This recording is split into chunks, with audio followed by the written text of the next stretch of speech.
Hello students, நம்ம இன்னைக்கு இந்த வீடியோவில் என்ன பார்க்க போகிறோம்னா சாப்டர் 12 லீனியர் ப்ரோக்ராமிங் சாப்டரில் உள்ள இன்ட்ரோடக்ஷன் பார்ட் பார்க்க போகிறோம். Very very important. நீங்கள் இந்த இன்ட்ரோடக்ஷனை புரிஞ்சுக்கிட்டாலே உங்களுக்கு மேக்ஸிமம் எல்லா ப்ராப்ளமே அழகாக நீங்கள் சால்வ் பண்ண முடியும். சரிங்களா?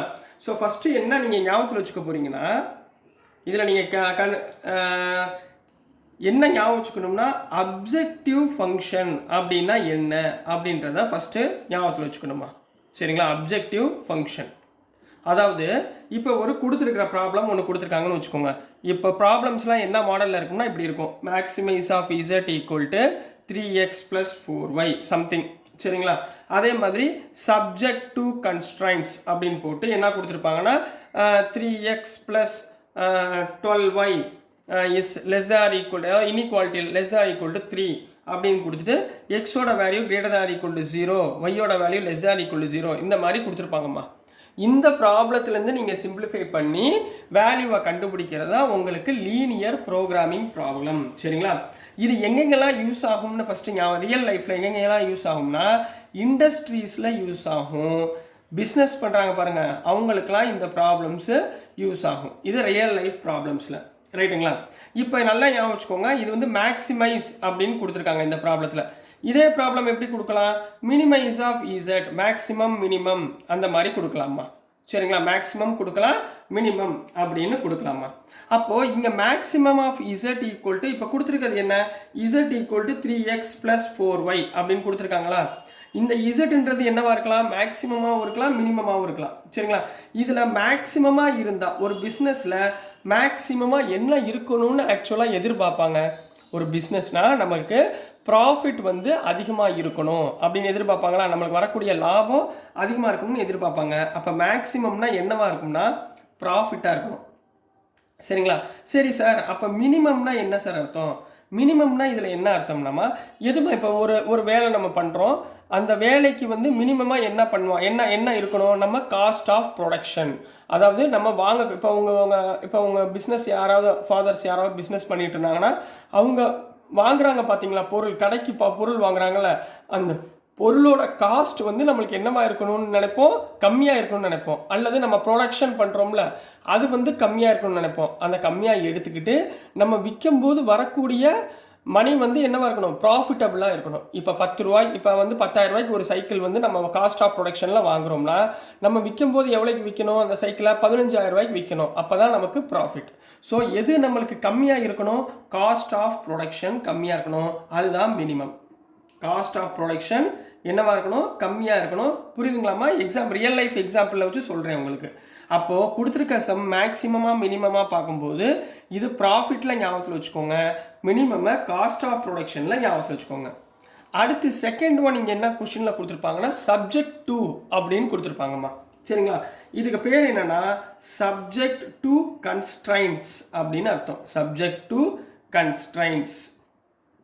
சரிங்களா? இந்த சப்ஜெக்ட் டு கன்ஸ்ட்ரைன்ட்ஸ் எப்படி இருக்கும்னா இன்இக்வாலிட்டியில் இருக்கும். Less or equal to, greater than or equal to இந்த மாடலில் கொடுத்துருப்பாங்க.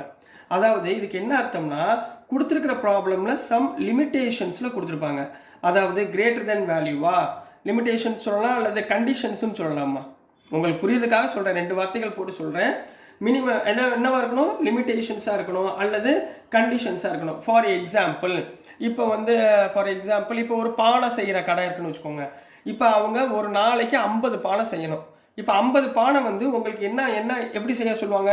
உங்களுக்கு 10 ஹவர்ஸில் 50 பானை 50 பார்ட்ஸ் பண்ணுறவங்க கிட்ட நீங்கள் போய் கொடுப்பீங்களா? அல்லது 24 ஹவர்ஸில் 50 பானை பண்ணுறவங்ககிட்ட போய் நீங்கள் உங்கள் பொருளை கொடுப்பீங்களா?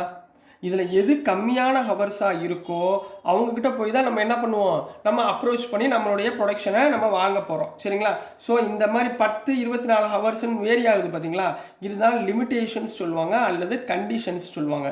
இந்த கண்டிஷன் ஒன்று ஈக்குவலாக இருக்கலாம் அல்லது இன்இக்வாலிட்டியாக எப்படி வேணாலும் கொடுத்துருக்கலாமா? ஸோ இதுதான் சப்ஜெக்ட் டு கன்ஸ்ட்ரைன்ட்ஸ். இது 2வது போர்ஷன். 3வது போர்ஷன் இங்கே என்ன இருக்குது? X greater than equal to 0, Y less than equal to 0 சொல்கிறாங்க பார்த்தீங்களா? இதுக்கு பேர் என்ன சொல்லுவாங்கன்னா நான் நெகட்டிவிட்டி கன்ஸ்ட்ரைன்ட்ஸ். என்ன சொல்லுவாங்க? நான் நெகட்டிவிட்டி கன்ஸ்ட்ரைன்ட்ஸ் அப்படின்னு சொல்லுவாங்கம்மா. சரிங்களா? அதாவது இங்கே நம்ம வாங்குறோம் பார்த்தீங்களா பொருள், இதனுடைய எக்ஸ் வேரியபிள் ஒய் வேரியபிள். அதாவது 2 பொருள் வாங்குறீங்கன்னு வச்சுக்கோங்க. அதுக்கு ஒரு பொருளுக்கு பேர் எக்ஸ்ன்னு எடுத்துக்கணும், இன்னொரு பொருளுக்கு பேர் ஒய்ன்னு எடுத்துக்கணும். அப்போ இந்த எக்ஸ் ஒய்யோட வேல்யூஸ் என்ன கண்டிஷன் கொடுத்துருக்காங்க? X greater than 0, Y less than 0, அல்லது ஒய் கிரேட்டர் தேன் 0, எக்ஸ் எப்படி வேணாலும் கொடுக்கலாம். ஸோ அதுக்கு பேர் தான் என்ன சொல்லுவாங்க? நான் நெகட்டிவிட்டி கன்ஸ்ட்ரைன்ஸ். சரிங்களா? அதாவது எக்ஸ் நான் இது வந்து எக்ஸாம்பிள் கொடுத்துருக்கேன்.